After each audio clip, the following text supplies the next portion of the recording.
నమస్తే. Welcome to our channel. నేను రవీంద్ర బాబు. ఇది ఒక నాన్ పొలిటికల్ వీడియో. తెలంగాణలో ఆర్టీసీ కార్మికులు సమ్మె బాట పట్టారు. ప్రయాణికులకు ఇక్కట్లు మొదలైనయి. మరి ఈ సమ్మె నేపథ్యంలో ఎవరిది తప్పు? అంటే కార్మికులదా? పాలకులదా? పాలసీదా? ఎక్కడ తప్పు జరిగింది? ఎందుకు ప్రతి గవర్నమెంట్‌లో ఆర్టీసీ కార్మికులు సమ్మె బాట పట్టవలసి వస్తుంది?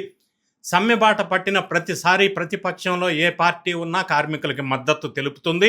అధికారంలో ఏ పార్టీ ఉన్నా దాన్ని కార్మికులతోటి తీవ్రంగా పరిగణిస్తుంది డీల్ చేయటంలో. మరి కార్మికులు సమ్మె నోటీసు ఇచ్చి 40 రోజులు అయినప్పటికీ ఇప్పటివరకు ప్రభుత్వం వారు చర్చలకి ఎందుకు పిలవలేదు?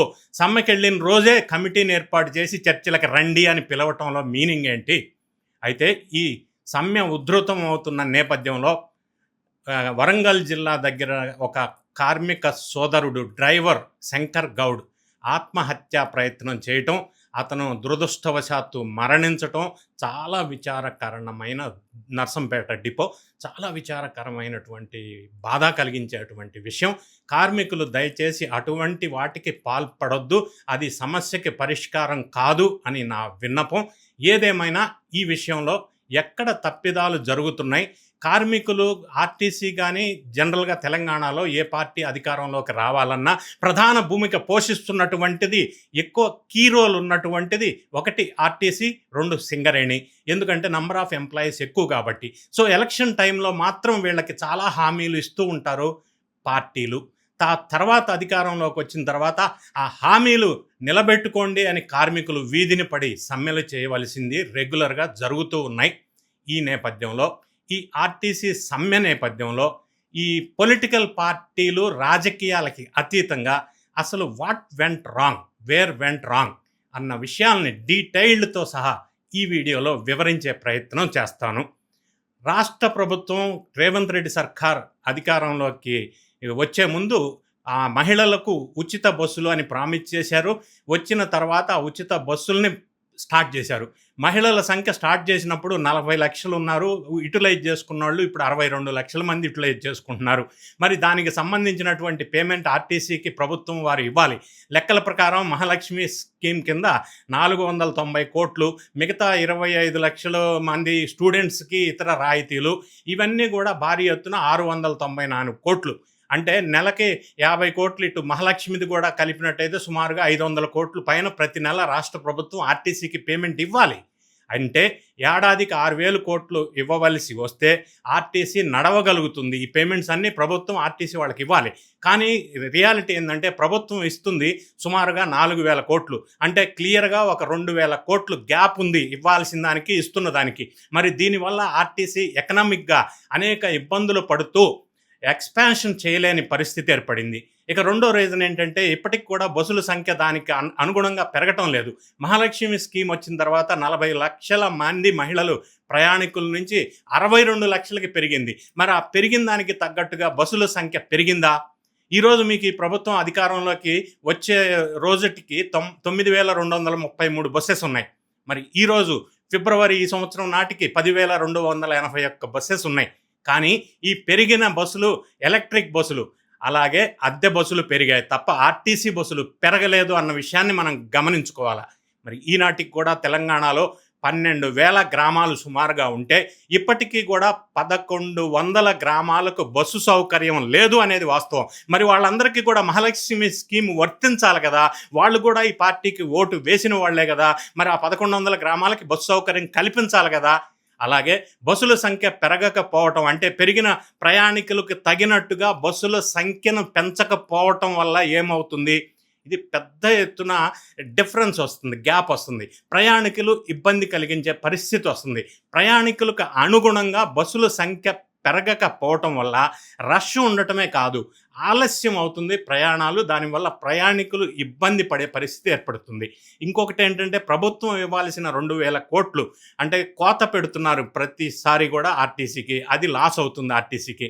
ఇంకొకటి ఏంటంటే బడ్జెట్ ద్వారా నిధులు ఇస్తాం, ఆర్టీసీని ఆదుకుంటాం, ఆర్టీసీని ప్రభుత్వంలో విలీనం చేస్తాం అని కాంగ్రెస్ ప్రభుత్వం గతంలో ప్రామిస్ చేశారు కదా. మరి అవి ఏమీ చేయకపోవటం వల్ల మహాలక్ష్మి స్కీమ్ పెట్టారు. మరి ఆర్టీసీ బస్సు పైన భారాన్ని పెంచారు కదా! మరి ఇదంతా ఆర్టీసీకి నష్టం కలిగించే అంశమే కదా! ఇటీవల రాష్ట్ర ప్రభుత్వం జరిపినటువంటి సోషియో ఎకనామిక్ సర్వే ప్రకారం రైతు భరోసా, ఉచిత విద్యుత్తు వల్ల లబ్ధి పొందుతున్న వాళ్ళల్లో 15% అప్పర్ కాస్ట్, డెవలప్డ్ కాస్ట్, అంటే కేవలం 10% షెడ్యూల్ కాస్ట్ వాళ్ళు లబ్ధి పొందుతున్నారు. కానీ ఈ ఉచిత బస్సు రవాణా మహిళల్లో ఏదైతే ఉందో అందులో 20% షెడ్యూల్ కాస్ట్, 10% డెవలప్డ్ కాస్ట్ వాళ్ళు లబ్ధి పొందుతున్నారు. అంటే ఇందులో ఎక్కువ మంది తక్కువ కాస్ట్ వాళ్ళు ఈ స్కీమ్ను ఉపయోగించుకోవటం వల్ల సమాజంలో అణగారిన వర్గాలకు మరింత ఉపయోగపడుతుంది ఈ స్కీమ్ అనేది మనం యాక్సెప్ట్ చేయవలసిందే. దానివల్ల బస్సుల సంఖ్యను మాత్రం పెంచటం లేదనేది ఇక్కడ ప్రధానమైన సమస్యగా పరిగణిస్తుంది.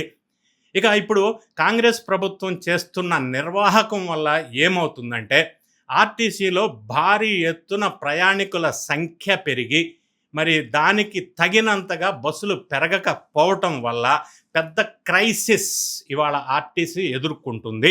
మరి దీనికి పరిష్కారం చేయాలి అంటే ఆర్టీసీని ప్రభుత్వ నిధులు సమకూర్చాల్సిన అవసరం ఉంది అనేది ప్రభుత్వాలు గుర్తించాల. రేవంత్ రెడ్డి సర్కార్ గారు మరి ఆర్టీసీకి ఇప్పుడు ఒక కిలోమీటర్కి 63 రూపాయలు ఖర్చు అవుతుంది, 61 రూపాయల రెవెన్యూ వస్తుంది. మరి అది కూడా ఆర్టీసీకి ఇవ్వాల్సినటువంటి మహాలక్ష్మి కింద నిధులు ఇచ్చారు అని అనుకొని లెక్కేస్తే, సో దానివల్ల మీకు ఎక్స్పెండిచరు ఇన్కమ్ మధ్య గ్యాప్ పెరిగి ఆర్టీసీని ఒక ఆర్థిక సంక్షేమంలోకి నెట్టి అది కంటిన్యూ అవుతుంది అనేది ఫ్యాక్ట్.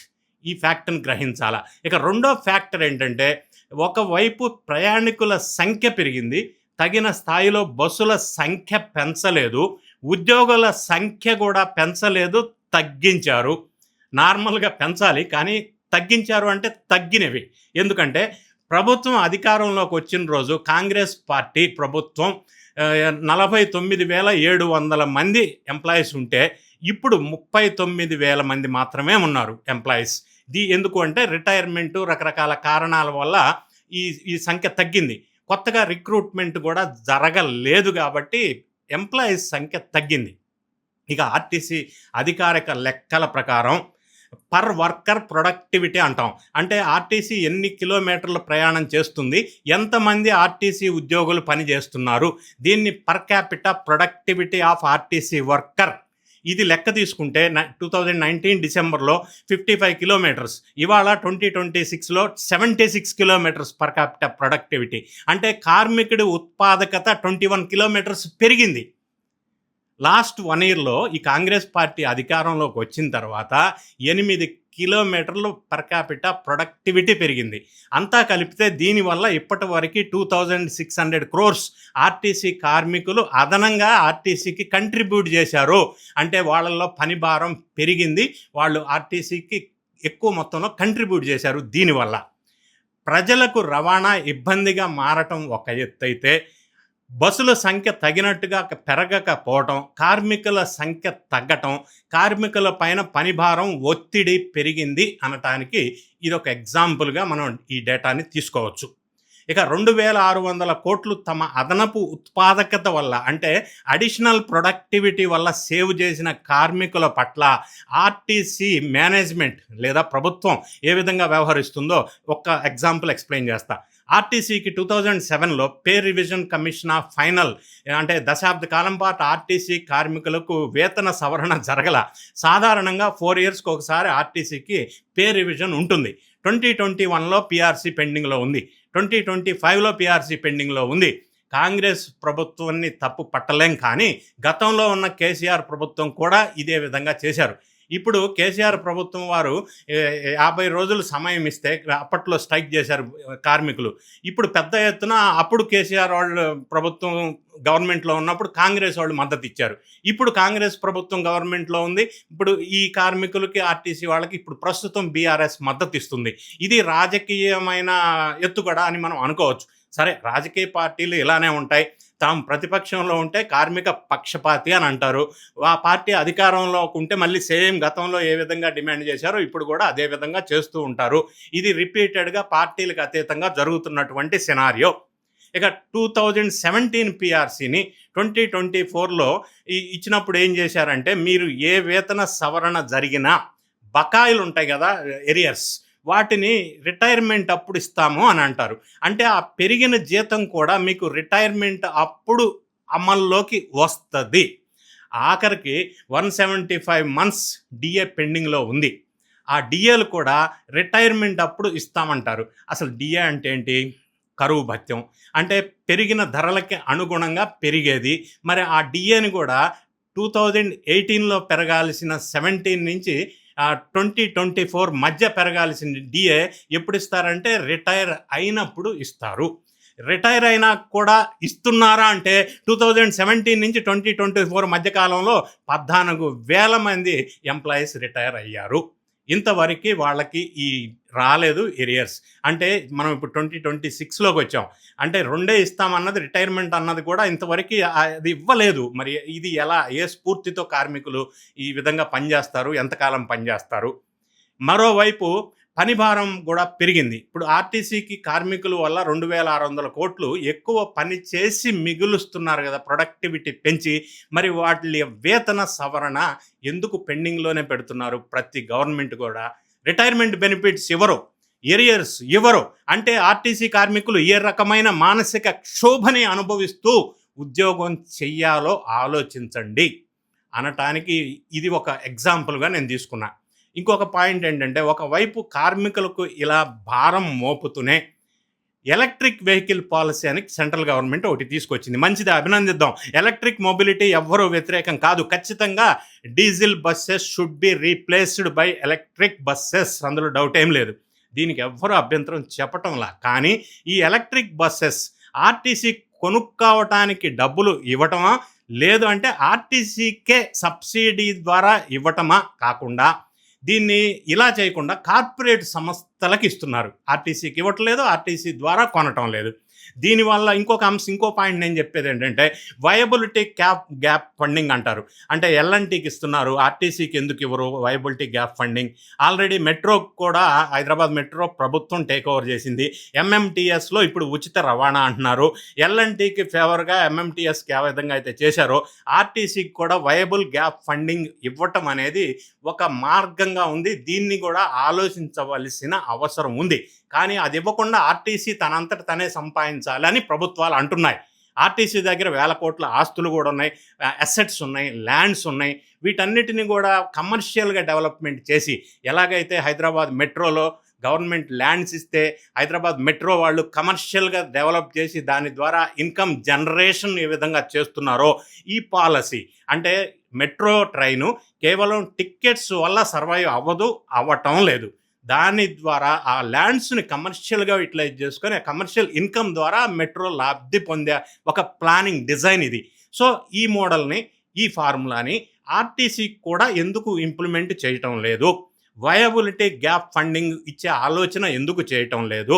ఆర్టీసీ కార్మికుల్ని ప్రభుత్వంలో విలీనం చేస్తాము అని ప్రభుత్వం వారు గతంలో ఈ పార్టీ అధికారంలోకి రాకముందు చేసిన ప్రామిస్ని ఎందుకు ఫుల్ఫిల్ చేసుకోలేకపోయారు?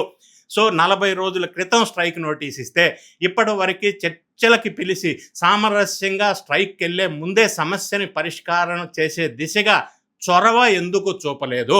ఈ విధంగా ఆర్టీసీని లాభదాయకంగా తీసుకొచ్చే పద్ధతులు ఏంటి, ఎలా అనేది ఫోకస్ పెట్టడం, కార్మికులకి గత దశాబ్ద కాలం నుంచి పెండింగ్లో ఉన్న సమస్యలను పరిష్కార దిశగా ఆలోచన చేయటం, ప్రభుత్వాలు ఇచ్చిన ఈ ప్రామిసెస్, ఎలక్షన్ ప్రామిసెస్ ఫుల్ఫిల్ చేసుకోవటం, వీటన్నిటి మీద రేవంత్ రెడ్డి సర్కార్ కావచ్చు, ఏ గవర్నమెంట్, ఏ పార్టీ అధికారంలో ఉన్నా కూడా ఫోకస్ చేయాల్సిన అవసరం ఉంది. ఎందుకంటే అన్ని వేల మంది ఎంప్లాయీస్ ఒకటి, పబ్లిక్ రవాణా వ్యవస్థని పటిష్టం చేయాల్సిన నైతిక బాధ్యత ప్రభుత్వం మీద ఉంది.